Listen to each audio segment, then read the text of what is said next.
Okay, we have one more, perhaps more on contemplation when it arises. There may come a time in the path where spontaneous contemplation arises, where one goes deeper into seeing what is the mind, what it's not, what is this I. One begins to question what is this I.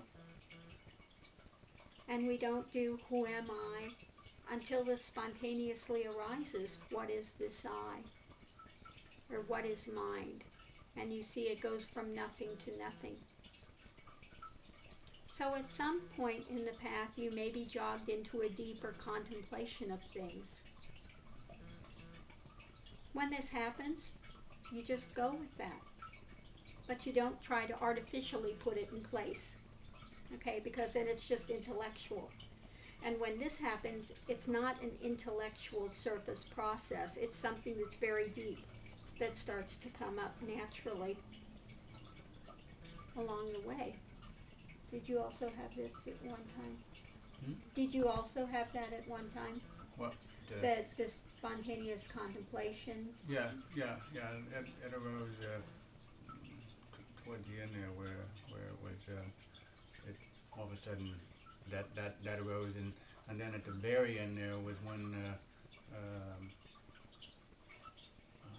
it just. At first it was like I was asking a question, but then at the end there it was just a spontaneous thing where it just came up, you know, and what is this, who am I, you know, and then it was, you know, it was just manifest. Yeah, and at that point it starts breaking through the knots. Okay? So you can't do it in an artificial manner, which most people are doing it in a very artificial, off the top of the head. That's not going to get you anywhere. Okay? This comes up from very deep within, and one looks at things. So all of a sudden something shifts and you go into that mode. Okay? What is this I? And you start to see these deeper things. That's what happened here. There had been so much suffering and things that I finally cognized, if it's even gone for a second, where did it go? What validity does it have? And this was more than an insight. It was, you know, starts out as insights, but then something goes deeper. And then you see the fallacy of all these things you've been holding, that what's holding the suffering is yourself.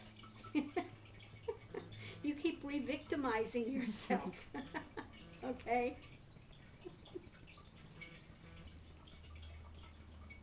So all of these things are stages that happen along the way. They happen on the path along the way, step by step. These things begin to unfold.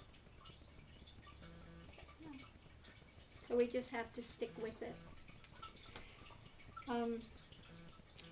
Soulmates and Kundalini. Okay.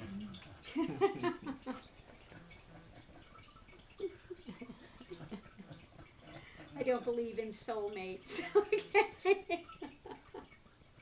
Yes, there can be somebody that you're very much attracted to. There can be somebody you've had a lot of the same types of experiences as, that you can relate to, that's comfortable. But this idea of soulmates, there's only one underneath all of this. Okay? There's not a divisionary of many. So this idea of soulmates is, you know, now if you want to do the path, fine. You want to have a relationship, okay. That's well and good and fine. But people out there are thinking, oh, I need to find my soulmate to complete me. No, the only soulmate you need to find to complete you is what is underneath this idea of ego thinking it needs to find something outside to grasp onto to make it feel better about itself. Okay? And relationships are another headache. They can be a blessing on one level. On another level, they will push every button you have. They will find a way to push every single button you have. Buttons you didn't know you had, they will find. Okay? So it's up to individuals here. If they want to go and be in relationships, okay, they're going to go be in relationships. But if you're going to walk the razor's edge, you can't be involved in, all the sex and all of the lust and all of this, stirring up, because it stirs up the mind. It just simply does. It keeps the mind stirred up. So this is why we opened the other part of the ashram, the dancing hearts, because it's just the way it is. And there have been some people here that have experienced that, and they don't understand the difference until they get out of it. And then they see the difference. So on that note, I will go ahead and let Sachi speak a little on this. She's had some experience with it.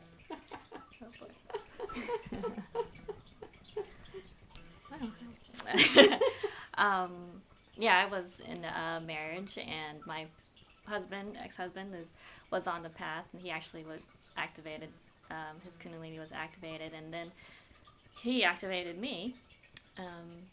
And what happened was he fell away from the path, and I even just got more devoted. And it did come to a time where it was almost me, him or the path.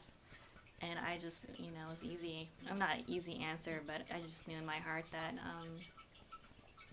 which direction I had to go in. And it was by the grace of the gurus who told me to take a little break and really think about what was important to me and what I valued in a marriage and a relationship, and beyond just the path. It wasn't really, all those values weren't shared. So, but finally getting out of it, you really see what was underneath and how much turmoil and drama, as much as it was happy, in many ways, it was a lot of mental preoccupation about the other, about my spouse. And that's exactly the point. There is a lot of mental preoccupation with the relationship. There cannot, not be, unless you happen to be in a very long-term marriage where all of that kind of superficial stuff has died out, okay? And basically you're long-term roommates at that point. And you have your own other separate interests, and that's something different. Then that person can be more fully on the path. They're not being driven by this relationship. But people that are in the new, bud of romance and this and that, that's where their mind is. Their mind is really, I don't care how much they want to say the path is first. If the path were really first, they wouldn't be in the relationship in the first place. So, let's just get clear with things, Now, there are very few people that can have a couple that's on the path together that are very devoted. And their focus can be singular, very focused on the path.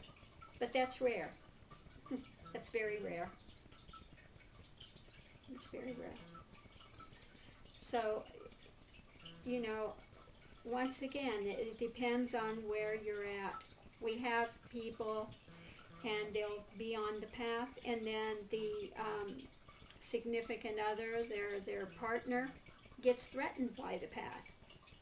And that happens because as one moves further ahead, they no longer want to do small talk. They no longer want to be so involved in all these externals that were so wonderful when you were a couple, new couple, and, going into these things. So they'll begin to feel threatened by the path as one is pulling away into yourself rather than being so focused and externalized on the other. So this is another reality that comes along. And again, why Dancing Heart was put into place. So it's less stringent than the Razor's Edge group. And this is the reason why, okay? So that people can be in these relationships.